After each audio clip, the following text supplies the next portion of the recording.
What's up? It's Mike Mal, and you are listening to the Athletor Podcast, where we dive into the processes, mindsets, strategies of some of the most successful athletes and coaches from all walks of life. Athletor Podcast coming at you. This week's guest is none other than Chuck Kearney. Now, Chuck Kearney is an Oklahoma State wrestler who wound up coaching now he's at St. Mary's, which is an NAIA school. And one of the things that we talk about is the trickle-down effect that the landscape of NCAA wrestling, Division I specifically, is going to have on smaller programs like NAIA schools, D3, D2 schools. He talks at length about some of the things that they're going to benefit from this current landscape and the direction in which it's going. And I bet you're not going to believe who's on his Mount Rushmore of wrestling. All that and more coming up. Athletor Podcast. Don't go nowhere. Hey, everyone knows that wrestling is 90% mental. We're super excited to have partnered with Wrestling Mindset, the #1 wrestling specific mindset program in the world. Make sure to sign up at WrestlingMindset.com using promo code Athletor25 for a $500 discount. Stop underperforming and losing to guys that you should beat. Athletor Podcast, Chuck Kearney, how are you, sir? First of all, thank you very much for coming on. I appreciate it. Absolutely. Great to be here. Okay, so let's get a little bit of the origin story for you. We were just talking off mic. We met at a wine bar in Reno, Nevada. And as I meet a lot of wrestling people, you had some stories and you had some, so let's get a little bit of the origin story, but something tells me you might gloss over the fact that you did room with John W. Smith at Oklahoma State for a while. Is that correct? Yeah, absolutely. Absolutely. Yep. And unfortunately or fortunately, the two things that every interview ends up talking about at some point is, do I have any good stories on John? And the answer is yes, but I've been sworn to secrecy because his stories against me are far greater. I wasn't quite as disciplined as John was. And then the other is the debauchery at the University of Oregon. Those are the two things that no matter what I do, I can't get away from. But anyway. Fair enough. Yep. Fair enough. So tell us about your journey through this sport of wrestling. Okay, I started young. My dad was a wrestling coach, and to even start before that, my dad was a junior in high school in Pendleton, Oregon, and the football coach came up to him in the fall and said, "Hey, we're starting a wrestling team." And my dad kind of shook his head like, "Oh, okay, sure." And he says, "You're going to be on it." And my dad says, "Well, I play basketball." And the football coach says, no, I go to games. You watch basketball. You're going to go out for the wrestling team. So anyway, my dad goes out for wrestling. He's a big, strong guy. He played college football. He lifted weights before people lifted. And fist fighter. And that's the way he wrestled. He just went on. He tackled people. He got on top and he just squeezed them. And he won a district title. And he goes to the state tournament. And he wrestles against a guy that had these things called moves. And they were like these techniques that you would practice over and over and over until you couldn't do it wrong. And that was called drilling. And so anyway, my dad, when he got his first teaching job, it came with the caveat that he coached wrestling. And so he coached wrestling. And he has always, because of that experience of not knowing what to do, looking across the mat and seeing some skinny-armed kid that didn't know anything but actually knew how to wrestle, it was the great equalizer. That was kind of what he did to myself and my brothers, is he just absorbed technique. He took us to clinics. Some of my earliest memories are with I see the Cal Poly shirt on, Von Hitchcock. When I was 8 years old, he was doing a clinic in Portland, Oregon. It was a coach's clinic. My dad took me with him, and Hitchcock showed stuff out of an over and under. And in Oregon, over and unders were all throws. And Hitchcock was showing kind of slide outs and pass bys and all these other things from that over under position that I'd never seen before. And I was just, at 8 years old, like, oh my God, this is unbelievable. At the end of the day, I went up to him and I said to him, Coach Hitchcock, my name's Chuck Kearney, and my dad's a coach here at Franklin High School. And Man, he's showing these over and unders. And it's so cool. I've never seen anything like it. What else do you have here? And he roughed up the hair I used to have on the top of my head, and he kind of smiled at me and said, "Hey, listen, son, I'm this is a coach's clinic. I've got coaches I need to be spending time with. I don't have time for you." And I remember getting in the car, and my dad's like, "Hey, what'd you think?" And I said, "Dad, I think that guy's a friggin' jerk.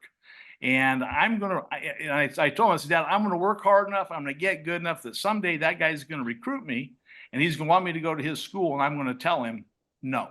And I'm gonna remind him of today." And anyway, true story. Fast forward, I'm being recruited by everybody in the country, and Hitchcock calls and sets up a meeting with my dad and myself. And I told my dad, he said, "You want me to schedule?" I said, "Absolutely." Hey, don't go anywhere. It's Mike. We'll get back to the podcast in just a second. We got to pay the bills though. Do you have an athlete that's looking to break into the social media space?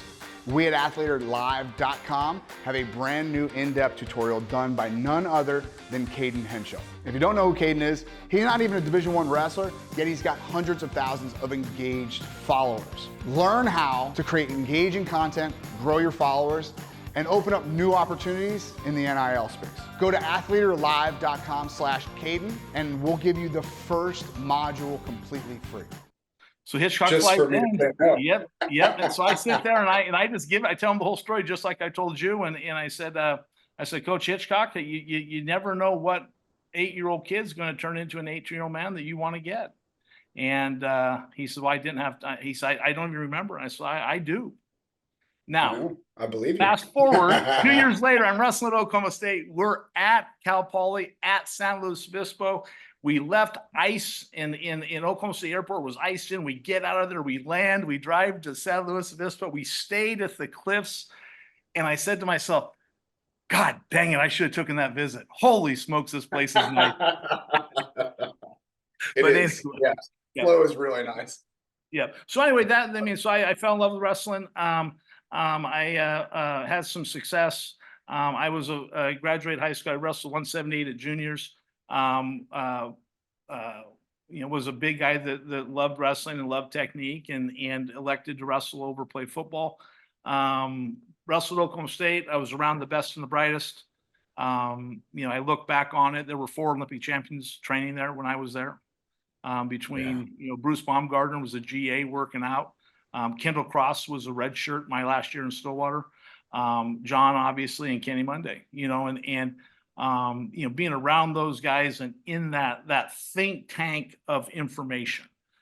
We went from Coach Tommy. Well, hold on. Yep. You say think tank. Yeah.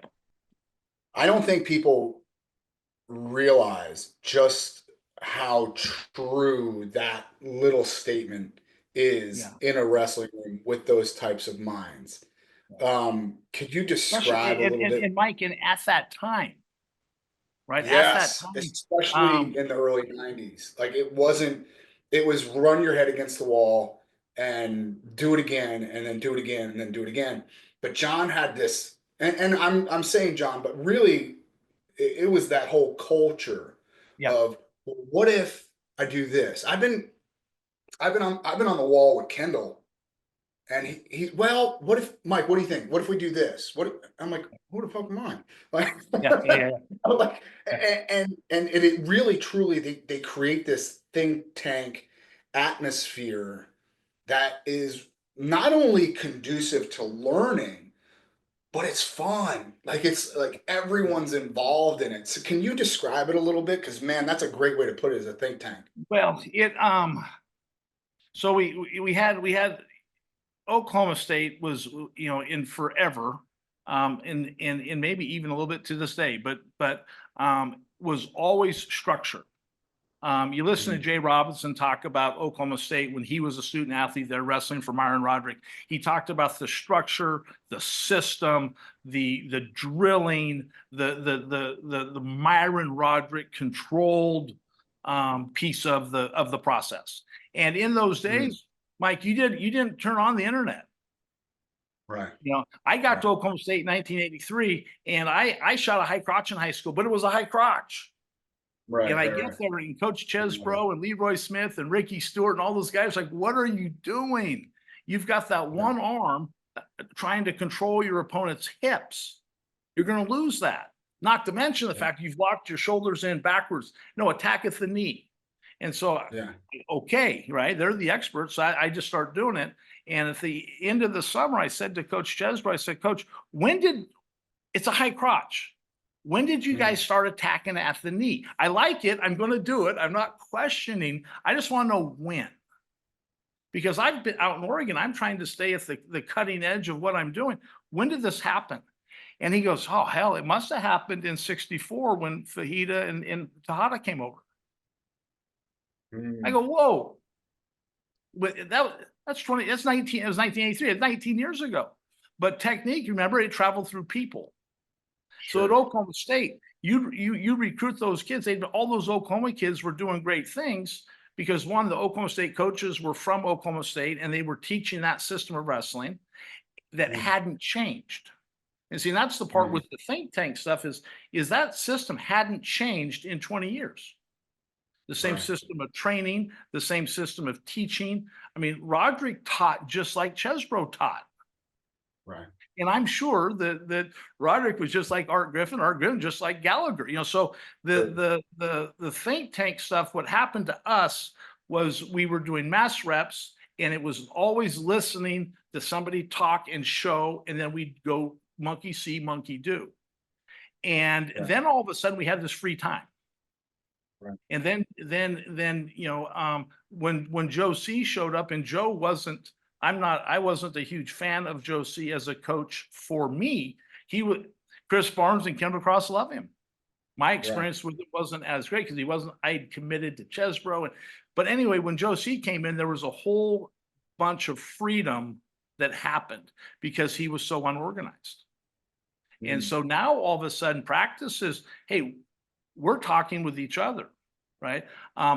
When Leroy Smith, I was a 177 pounder, and when Leroy Smith was training for the world championships, I was his drill partner because he liked drilling with me.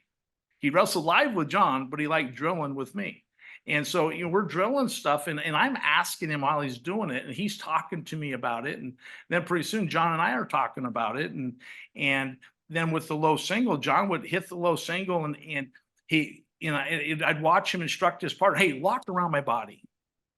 And there were times where I drilled with John and he'd say, hey, roll me this way. And we just do it 15 times. And then all of a sudden we're watching the dual meet against, Iowa, and he's wrestling Trezino in a match of all matches. And he hits this position. Everybody in the crowd's going, oh my God, what a scrambler. He wasn't a scrambler. He was a technician. He practiced that a million times. So the think tank was a freedom that we had to share information. John changed penetration. He took the rules that Chesbro and Roderick had taught us, shoulder and knee, and keeping those lined up. He'd chin up or level. He took those rules and he put it into that low single. Nobody says your shoulder and knee can't be touching. They just said they had to be lined up. Right. And so that's what he did. He lined it up, but he's resting his chest on his quad. Beautiful. So here's the thing though. Which is better? Is the Chesbro style better? Which is more conducive? I think, Mike, I really believe you need both. I think that anytime it's kind of like all the fad diets, nothing but protein, nothing but carbohydrates. Hey, we need all of it, and so I think it's being able to, one, you have to be able to teach the fundamentals and you have to sell people on the mental toughness necessary to get the reps in necessary to be good. Right. I mean, we talk about mental toughness and cutting weight and running and wrestling fatigue and making our opponents quit and all that stuff. The greatest test for me of mental toughness is the ability to do that 10,000th high C or that, cutting to the hip and all the different options there and going over and over where you just go like, I got into inside trips because they were new and different. And it was something I got to do that there was only 3 of us doing it. And all of a sudden it's this whole new different. So it was fun to drill. And so also I'm mixing that stuff into our drilling. So I think there's part of it is a time and a place. I think that the freedom part is big if you have highly motivated, if you have people that are into it, and Sure. I think in college rooms everybody be into it, but a lot of times people are into winning. They're That's a into different getting thing. a hand That's a raised, and that's different thing, completely Chuck. different. Yep. That's a completely different thing. Yep. You better Exactly learn to right. love, it's funny because my son, my son is into it. He's really, really freaking into it. And That's so and it's cool. good. I'm Yeah, not it's bitching. cool. It's wonderful. So much so that like I'm back in shape now because he's dragging my ass into the room. And he's dragging my ass into the room because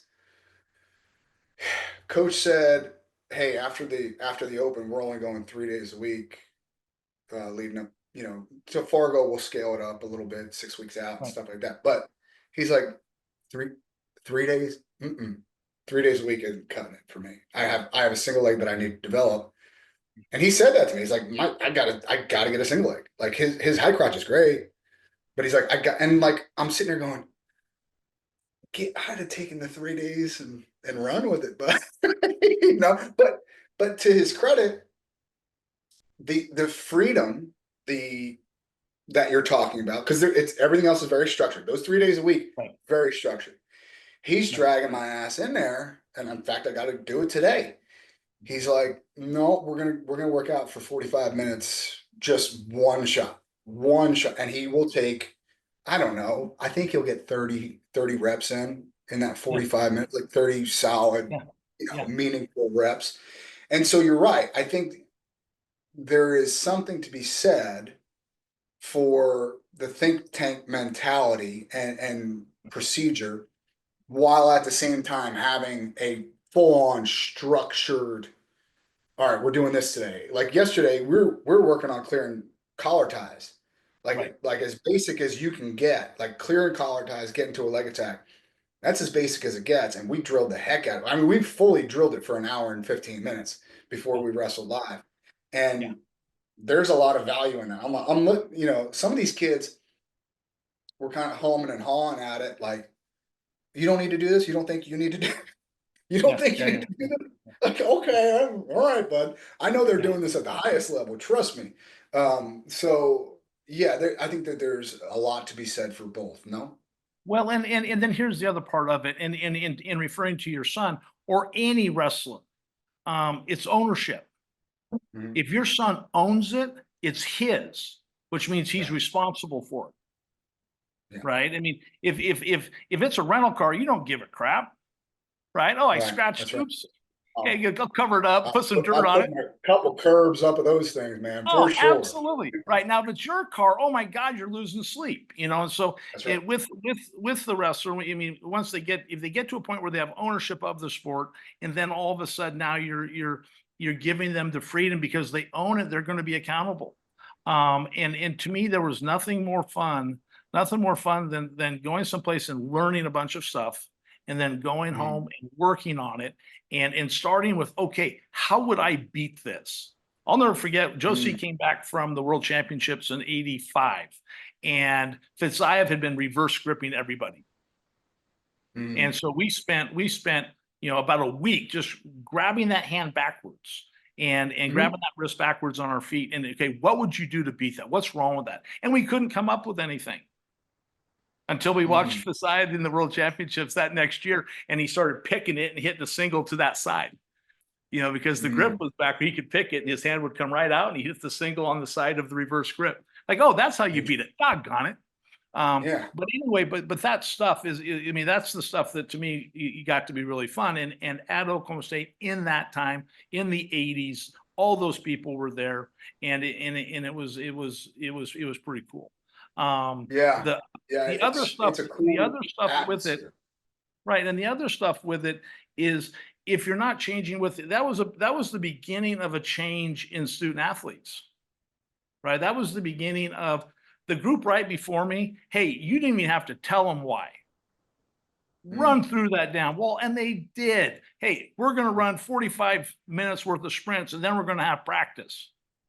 I'm sitting there go, why in the fuck are we doing this? What? 45 minutes is supposed to be before practice. Why? Yeah. Sheets and Stewart and those older guys, they just did it. Yeah.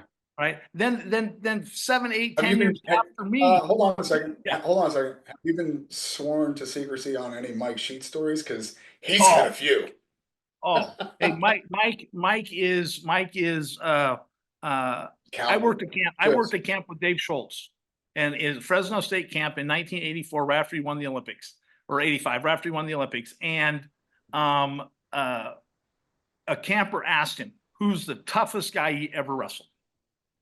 And he said, he kind of smiled and he said, listen, I don't want to sound like a homer because this is an Oklahoma State camp, but I can't differentiate. I can't name just one. There's two. And he looks at me and smiles and he says, and they get a piece of you every day. And I just dropped my head. Ricky Stewart and Mike Sheets.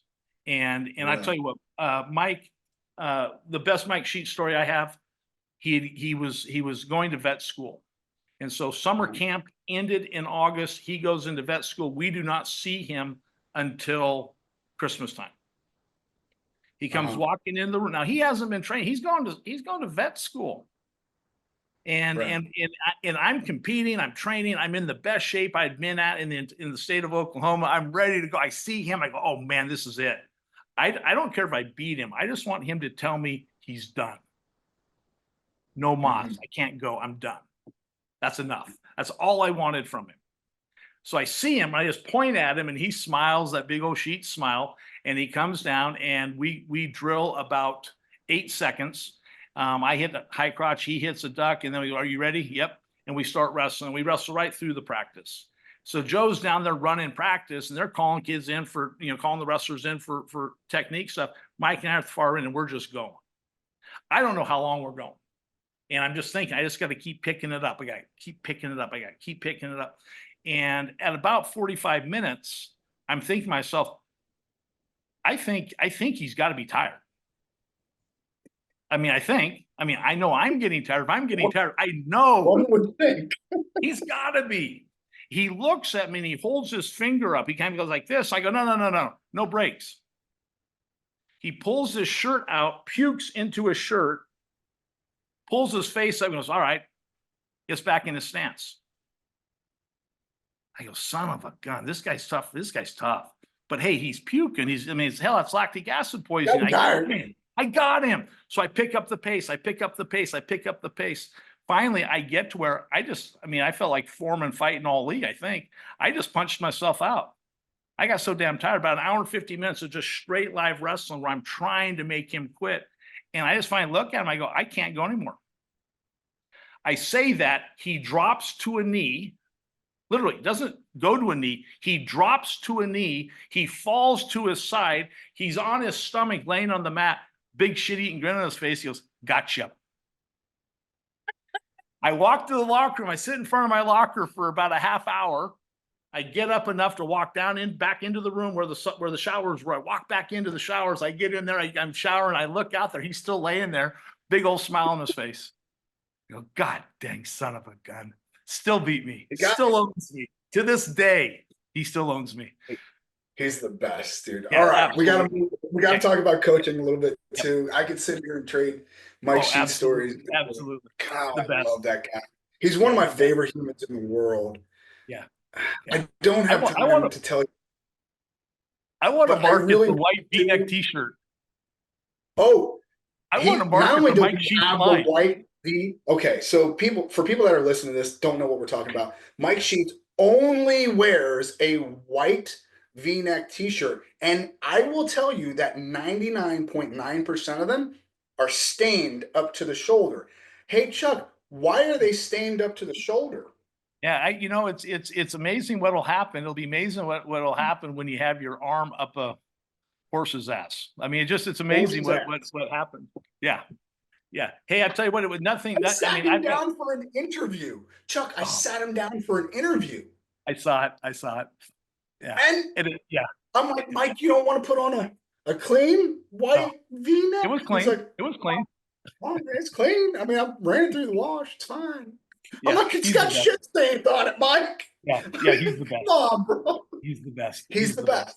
Yeah, he's absolutely. the absolute best. I could sit here and trade Mike. I've got a picture. I've got a picture. I'll text you after we're done here. I got a picture. I'll text you, and you'll die laughing.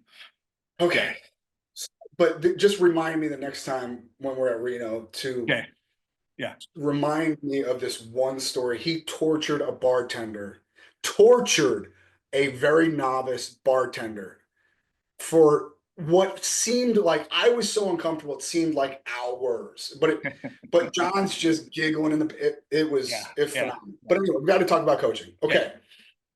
You're the coach of St. Mary's right now. That's in Kansas, right? Yep. Just outside Kansas City. Okay. So it's an NAIA school.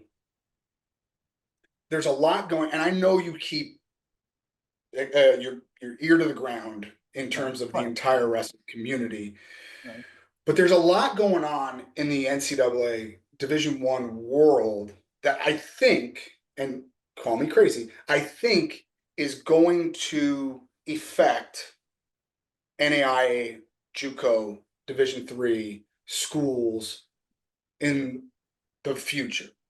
Now, the first question is, what do you outsider looking in, what do you see going on at a Division I level? And then I guess question 1A would be, how are you preparing for it at an NAIA level? Right. Well, the first thing, and again, we, the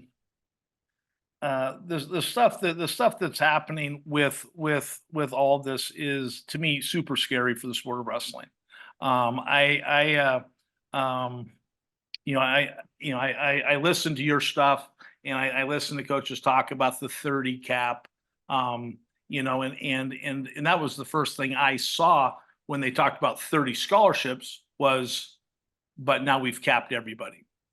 Right. And unfortunately, the playbook for defeating the sport of wrestling is limitations. Sure. Okay, so we cap rosters. We just limited opportunities. It's the exact opposite of what Title IX is all about. So we cap it.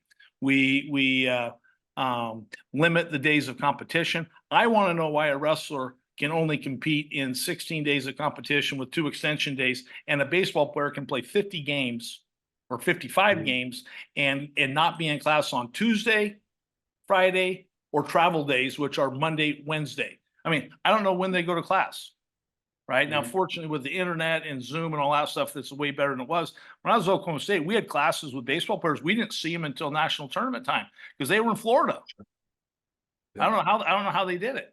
Of course, we had great graduation rates in those days, probably about 15%. But regardless, but the point of all this is the way you eliminate, the way you get rid of something is you cut down its opportunities. And so we cut down the opportunities to participate. We cut down the opportunities to compete, which now also cuts down our ability to generate revenue. Right? What could Penn State do? What could Oklahoma? I mean, I went to Oklahoma State. I went down there this year and watched the duel. Every year I go to at least one. They're putting 10,000 people in there. They're out in Gallagher Hall, and I refuse to call it Gallagher Iba, by the way. Gallagher Hall. They're filling it up. They can't even get it half full for a basketball game, and that's not good either. But the point of it is that we've eliminated revenue opportunities. One of the things that happened at the University of Oregon that I found out after the fact was during that time they were in negotiations with the Pac-12 network people. And one of the payment options that was being discussed at the time was based on the institution's providing of programming, was how you were going to get paid. And our people went nuts. Oregon State has baseball, rival. They've got baseball. It's 55 games, 4 hours a game. Sure. Right. University of Washington, another rival. They've got baseball and don't have wrestling. Washington State, USC, UCLA, they all had baseball. So they were looking at those programs, particularly the 2 Californians and Seattle. They're looking, I'm going, wait a minute, those programs are going to get more money than us from the TV contract. We have to have baseball. Right. And so a part of eliminating programs is eliminating their opportunity to produce. So that's one part of it. The other part of it is,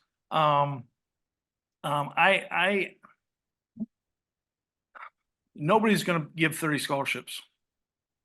Nobody. There's not one. Like Penn literally State not won't, one. Oklahoma State won't. No, There's no reason to. It doesn't make sense.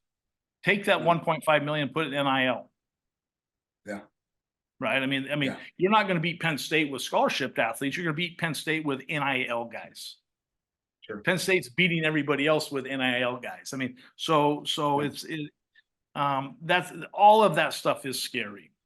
Fresno State, the regional training center was an issue.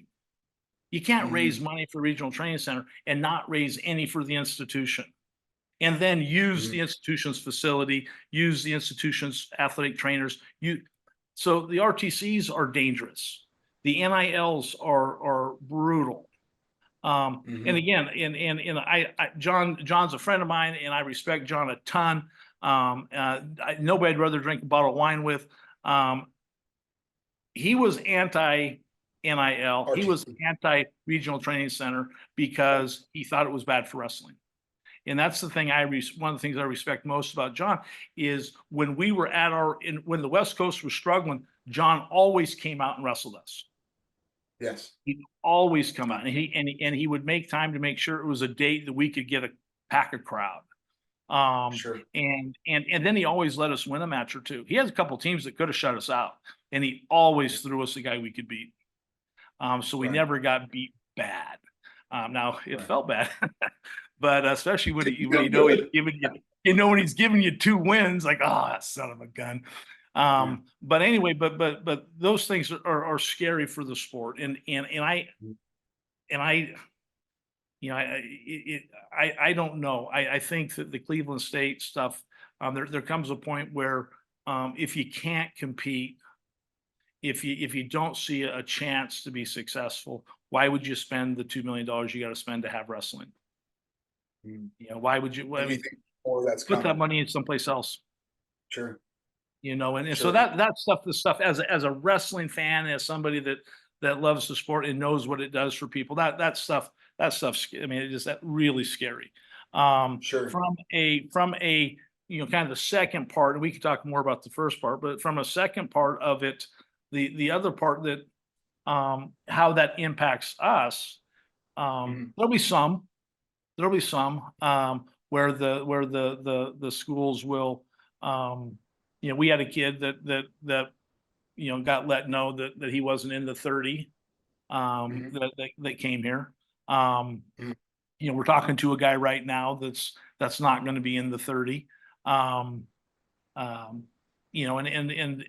unfortunately, though, what happens with a lot of the guys is if they have that D1 or bust mentality. Well, if I can't go D1, then what am I doing? And of course, I'm sitting here thinking to myself, as a young man, when I went into coaching, it was all about being a D1 coach. Heck, I'm having more fun coaching NAIA wrestling than I did D1. Part of it because I'm better at it now. I'm coaching wrestling. I'm making a difference. Right? Shane Webster was going to win a national title. All I had to do was not screw him up. Right? I just had to get him. I had to get him to the mat. And I had to get him there thinking that he was the biggest, baddest cat in the jungle, and then just say, Shane, make me look good, brother. And he'd go out and he'd do it. Now, some of that's harder than you would think. And one of the neat things about Shane Webster is he gives myself and Ricky Stewart a lot of credit. But at the end of the day, the great ones are great. Right. Right. And so for me, I coached a kid that won national titles last year named Hartwell Taylor. Hartwell Taylor was a national champion and an outstanding wrestler, and he never won a state high school championship. He was good enough to, but he never did. And we were able to teach him and work with him and develop him again to buy in and trust and all those things that makes coaching really rewarding. We got to do that with him, and I got to see the fruits of that labor. And to see the excitement on him, it was the same excitement that Shane Webster felt. And the difference for me was with Webster, I was relieved. With Hartwell Taylor, I was excited. It's like awesome. Yeah. So You anyway, you listen to the podcast, right? You know that mhm, every single head coach that comes on here now tells us the absolute opposite of what you just said. Like yep, they're the antithesis of yep. a wrestling coach. They are a full-time fundraiser. Yep.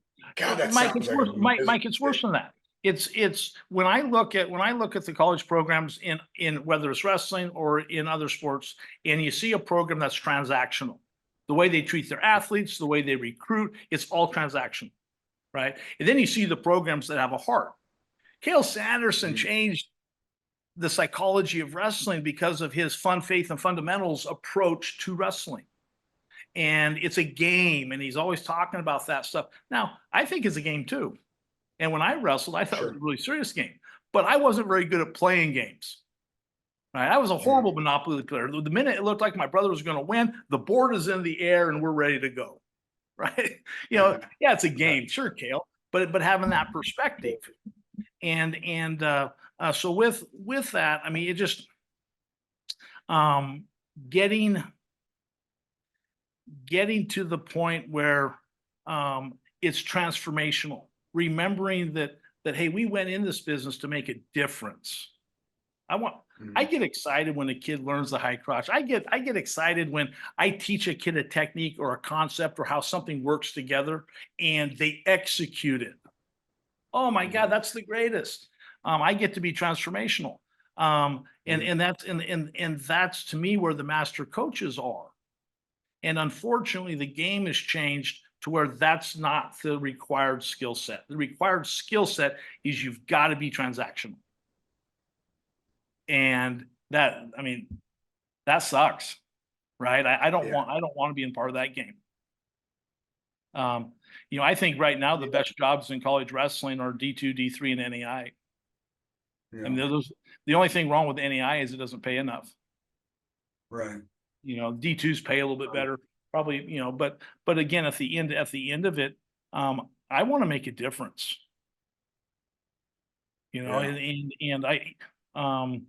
being the highest bidder is not making a difference, because the No, kid's transactional too, right? that's It's what not it just turns into. in the old days, it was just the program or the coach that the stories were transactional. Now it's the student athlete. Mm. And to me, that's sad. I mean, it's a shame. I mean, you remember David Lee and there's a handful of guys that just followed Dave Schultz everywhere.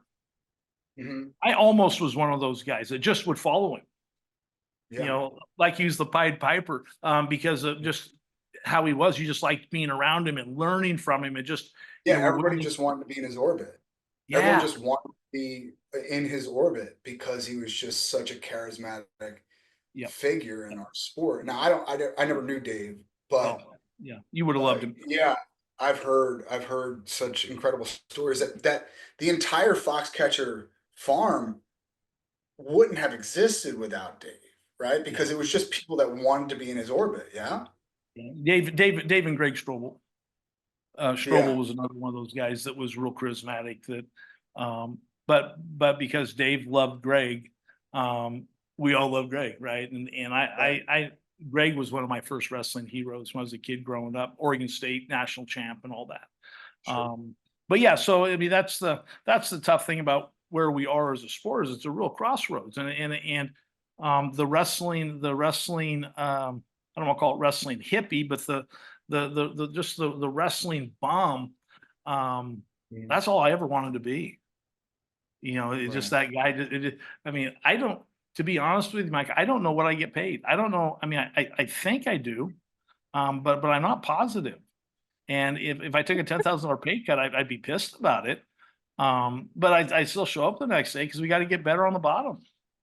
You know, hey, we got to get off the bottom for God's sakes. So with it, I mean, that's we're missing some of that stuff. And I watched. I have huge respect for Brian Smith. Brian Smith and I broke into the industry at the same time, and I think Brian is truly one of the good guys.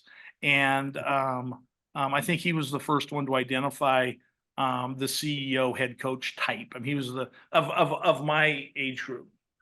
He was the Sure. first one that kind of kind of put all that together, and I'm listening to him talk, and it just kind of makes me sad. It's like, God, that's not what we got into this for. Yeah. And But he's fighting the fight. But he God, is. Yeah, I hear you. But so I know you say you see a couple kids trickling in from Division I yeah, programs now.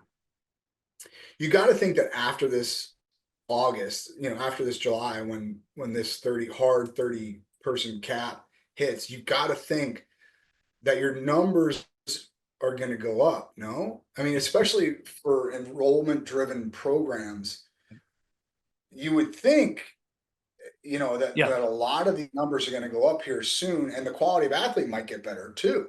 right. Well, and with it, it's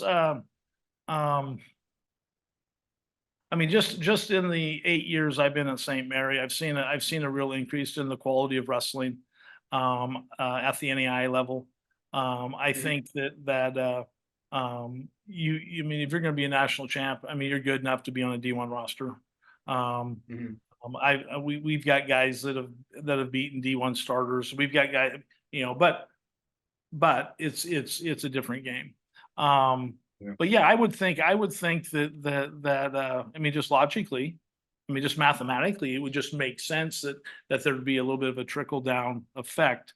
I'm just not sure how many of those young men will just say, you know what, if I can't, D1 or bust mentality.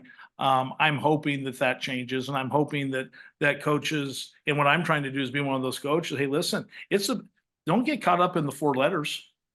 Get caught up in the Right. experience. Get caught up. You Sure. listen to Nick Mitchell talk about, his program. It's about being the best wrestler you can be. And I tell you what, there's a lot of D1 schools that won't wrestle Grandview. Yeah. Yeah. They can't get beat by an NAIA school, I mean, and they'd beat a lot of D1 programs because of how just they buy into that, how good a wrestler you can be. So that's the challenge, and Sure. is to sell that, hey, you're going to have the D1 experience. I treat our guys like D1 guys. Now the difference is I can be a little bit more compassionate. Sure. I no longer care about my wins and losses. I don't even know what my record is. So I mean, I can sit a kid, keep him from getting a butt kicking. I can discipline a kid to keep him from, keep him in line and all that stuff, and not worried about winning a dual meet. Whereas my first 6-7 years of coaching, oh man, no way, we can't lose. Right. We got to Right. win, and just forgetting what real winning is. Sure. That makes all the sense in the world to me. What do you think it's going to do to recruiting? Meaning, are you gonna so if you got a kid coming out of high school that you're looking at, and he fills the 41-pound weight class, but you hear in rumblings that there's a 41-pounder from, I don't know, from Cal Poly or wherever, that's probably going to get cut. Does it change the way you go after that high school athlete? What do the roster caps look like for you guys? You guys don't really We don't have have any, do you? roster caps. We have Yeah. roster minimums. See, that's Mhm. the thing. That's the thing, Mike. That's so cool about NAIA wrestling. It's so cool, and it's the good and the bad. We don't have a cap. We have a minimum. Hey, you Right. got to have, you want to have this staff, you've got to have X number of wrestlers. Right. Right. So it's about driving tuition. I'm a hero at St. Mary because they when they started both men's and women's wrestling, I asked them, I said, what is the goal? Where do you guys want to be?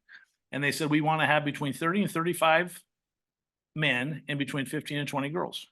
I said, so 50. They go, yes.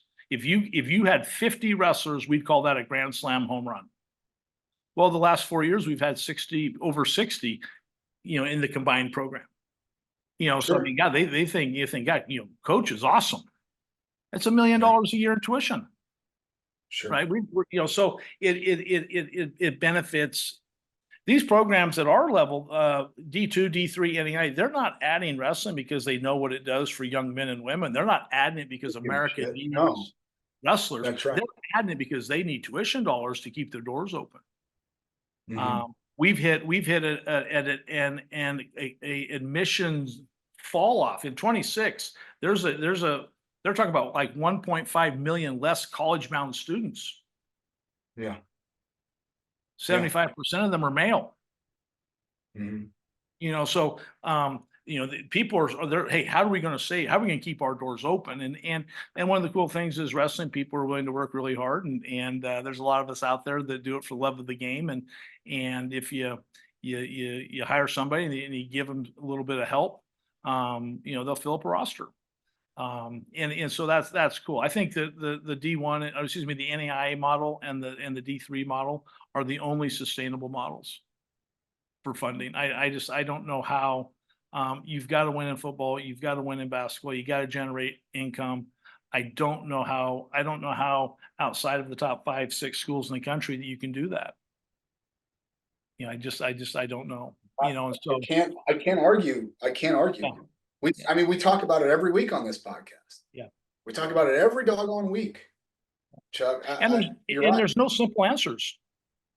And No. part of and I was talking, and again, blast from the past. Bobby Douglas. I met Bobby Douglas when I was 7 years old, and my dad had him up to Portland to do a clinic at Warner Pacific College, and he stayed at our house, and so I was a Bobby Douglas fan from that moment on.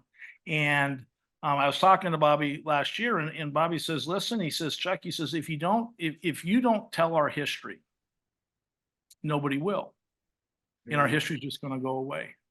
And we need to make sure we're out there, we're telling our history, we're telling our stories to keep ourselves relevant.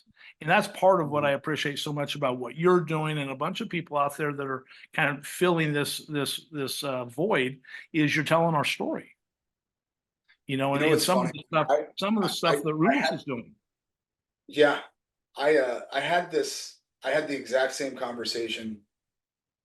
The genesis of all this, forget about this particular podcast, just my whatever that is. Yep. It started with a very similar conversation with people in New Jersey. I was living in New Jersey. I had a club in New Jersey. I was putting up these technique videos and stuff like that. I remember. I've been a fan for a long time, Mike. Yeah. And so, one of the people that is kind of I don't know, mentor, just kind of, he's been on the podcast. His name is Matt Ciampa. He and I loved talk radio. And so and I was like, dude, it's going to die, right? He's like, no, it's not. No, I'm like, podcast for sure. He goes, well, that's kind of cool though. And I'm like, yeah, it's definitely cool. And he goes, why is it cool? I'm like, well, because how else are we going to tell these stories eventually? Right? Like, I mean, there was this barrier to entry for everyone, right? You had to go to radio school or communication school or whatever to get on the radio. Have sponsors and money. Yeah. Oh yeah. You don't need that anymore, man.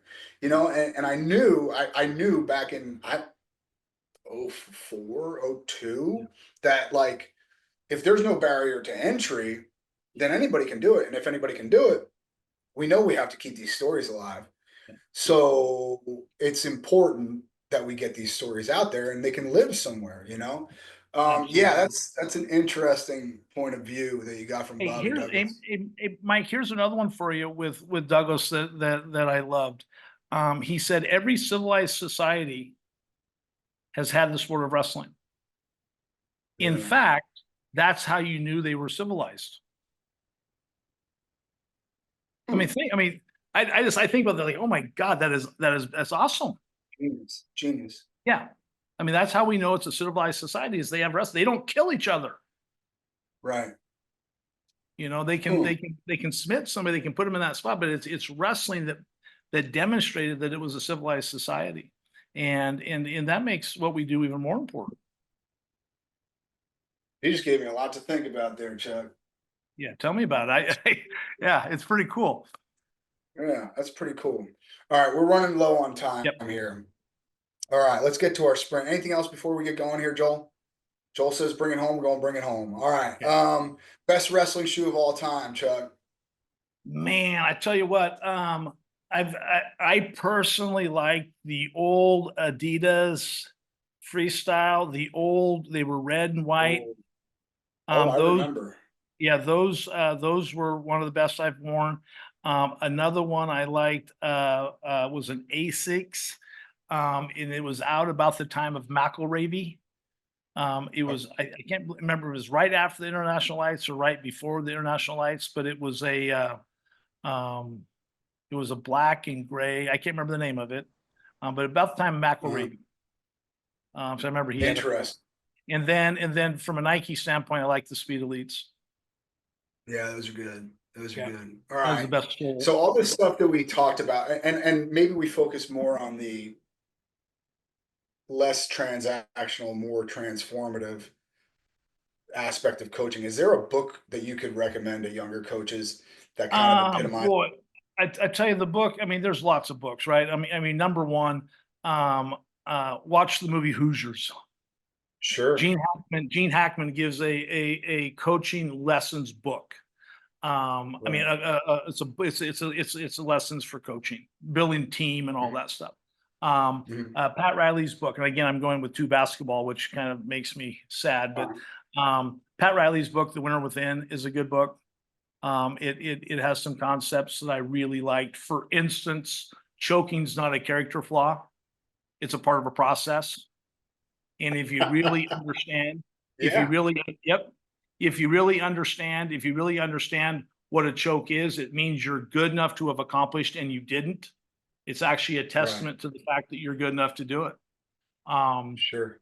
And then the book that I just read that's changed a whole bunch of what I believe about coaching is called To Do Hard Things. I think it's McNamara, something like that. And it basically, the concept that kind of hooked me was having parents that were educators, in the 60s, 70s, and 80s. It was the self-esteem movement. And one of the big points in this is that self-esteem is important, but it's not an objective. Self-esteem is a byproduct. It can't be a destination. That's interesting. That's, I mean, that book, I mean, it's not an easy read, but boy, I tell you what, you get the audio book and just put it in your player in your car. It comes in bits and pieces where you got 10 minutes, you can actually have a concept. It's about giving the student athlete control. The student athlete, we talked about it earlier. How do you have a think tank? Well, you have to give them ownership. How do you give them ownership? Well, put them in charge, put them in control. How do you put somebody in control when you grew up in a time when that wasn't how it was done? No. So for example, we run in the fall, we run 10-240s once a week. I want the time to be less than 40 seconds. I want the recovery to be less than 40 seconds. So I just tell them, hey guys, this is the deal, do it. And then I time I say, okay, I got you, Mike, I got you. Ben, you run it. I just show you my phone. If it says 38, you know you're doing everything right. If it says 42, I say, hey, Mike, give yourself a little bit more rest. And then I step away. The very last time I had some people help me timing, and what we discovered was our times were 37:38 was average, recovery 32:33. I've never had that happen when I was the guy doing it all. Put your thumb on it. Yeah. When I gave it up and say, guys, hey, listen, this is the objective. This is what we're doing. My program, your team. You know, hey, these are your results. I'm already done wrestling. I did what I was going to do. Now it's your turn. I'm here to help you do that. And boy, I'll tell you what, it's been that book has been a huge change for us. That's great, man. All right. You only get 4. You got to be American. Who's on the Mount Rushmore of wrestling? Okay. So, my 4 kind of are 8, but I'll give you 4. Okay. So Myron Roderick is on the Mount Rushmore. Why? Interesting. Because he started international recruiting. He didn't recruit nationally. He started international recruiting. Sure. He was the first guy to have summer camps for a profit. He ran summer camps all over the country, making huge money in summer camps. Jay Robinson wrestled at Oklahoma State. Jay Robinson and Fred Foster were roommates. And Fred Foster was one of my high school coaches. And Fred said to me one time when I was being recruited, he says, you know that Jay Robinson wanted to be Myron Roderick. And I go, what he means, that's all he was more about the business of wrestling than actually being a wrestler, which I thought was funny coming from Fred. But anyway, but Myron Roderick, without Myron Roderick, we don't have Jay Robinson. So Myron, Gable, Gable, because he was, in my mind, he was the first person to create myth and create a market for God. He was on the Johnny Carson show. I mean, he's got a congressional Medal of Honor. He hasn't done anything in 30 years. So I mean, he's created that myth that's pretty special. John Smith. I think that without John Smith, that we might not have Cale Sanderson as an athlete. I think the change of footwork, of how you penetrate and all that stuff. I think so Smith, and then Rick Sanders is my fourth. People don't know enough about Rick Sanders. Look, if tomorrow I win the lottery, the first thing I do is put together a production team and hunt down old Rick Sanders videos and do a full documentary on the guy. Yeah, a full documentary. He deserves it for sure. With Sanders, the people don't realize with Rick is they see this guy that's a hippie. Right. He was a product of his times, right? He wrestled in the 60s. He's a product of his times. And but that creativity that came with it. I watched a match as a little tiny guy, and after the match they're talking to him, and the guy's got his foot above his head, and Sanders reaches out and ankle picks the guy. And the person talks and says, Rick, weren't you concerned when that guy had your foot above his head? And Rick said, you're asking the wrong questions. I took my foot and got him to put both hands above his head. Right? Without Rick Sanders, there's no Dave Schultz. Interesting. I think, and so Rick also changed weight cutting. Back in the old days, they used to mass dehydrate over long periods of time. Sanders would pull off 8, 10, 12 pounds in the last couple hours. He went away he changed the pregame meal. He went to carb loading. Back when everybody was eating a steak after weigh-ins, he went to pastas and baked potatoes. So a bunch of stuff that he kind of changed that he doesn't get credit for. Huge impact on the sport. And me personally, right? Like his creativity in the 60s and early 70s was off the charts when guys were just wrestling in a box. He was super low to the ground. He was really like, good luck scoring on him, right? Like grab his leg, congratulations. You just put yourself in a cradle, Well, and then Mike, the other thing with it is he had this image of being this hippie renegade, all this stuff. But people that knew Sanders, he'd go out and run stadium stairs. And then he'd show up to practice and act like he'd been out drinking. My dad had a high school wrestler named Danny Mello, ended up being an Olympian in 1980 on the Greco team. But my dad took him up to Portland State in 70, 71 to work out with Sanders. And Sanders says, hey, high school, go sit down. And so Sanders goes through all these guys. And after, an hour and 15 minutes of just having guys rotate in on him, he says, hey, high school. And he grabs the Danny Mello and just beats the crap out of Danny Mello for 45 minutes and winks at my dad and off he goes. So the guy was a tremendous worker. If you talk to Dan Gable would talk about it. I mean, he's one of 7 guys to beat Gable. Yeah. And Gable was bigger than him, and he was one of 7 guys to beat Gable. That's wild, man. All right. Last question, Coach. Yep. Hey, before we move on there, I just want to point out that's Rick Sanders, Myron Roderick, 2 first-timers on our Mount Rushmore. So that's a Sanders great hasn't made it on there. anyone else's. Not even Chales. Nobody's not even another Oregon guy. Wow. Nope. Oh, all right. Fair enough. That's pretty good. All right. Last one. Okay. You got a magic wand. You get to change one thing about the sport of wrestling and it changes tomorrow. What would it be? Man, I forgot you asked that question. God dang, I was prepared for the other ones. Son of a gun. Sure. I knew I could get one. Man, one thing, man, one, there's Came something, in. there's something about wrestling people that if we could morph it and turn it in a different direction, I think would make us better. I think we're so caught up in tough and hard and again, I have tons of respect for Jay Robinson for what he did. But he was guilty of this, the mindset of, for instance, we have a 6-match limit. So we go to tournaments and we can't wrestle beyond the consolation semifinals. If it's a big open tournament, we can't get past the consolation semifinals because we've got too many matches. Why? Well, because every match has got to be a 7-minute match.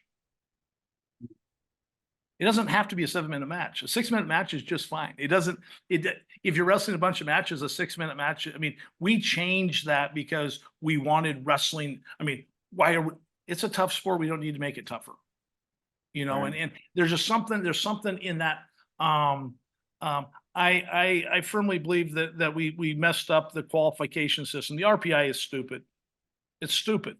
Seeding 33 Right. wrestlers in the national tournament is stupid. What are we doing? Well, we did it because we couldn't come up with a system that was equitable for qualification purposes.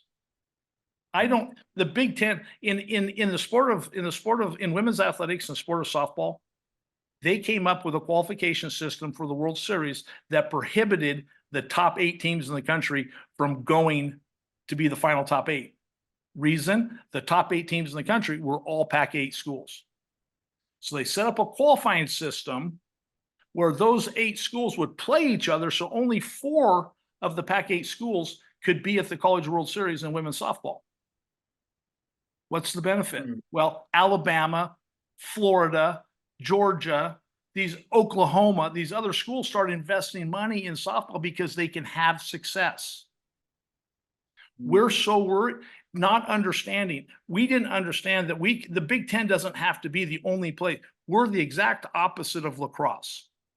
Lacrosse is a regional sport that's going national. We're a national sport, and we're making decisions to make us regional because we don't think about the sport as a whole. We think about it as we have to have we can't leave our best wrestlers on. Well, the best wrestlers wouldn't go there.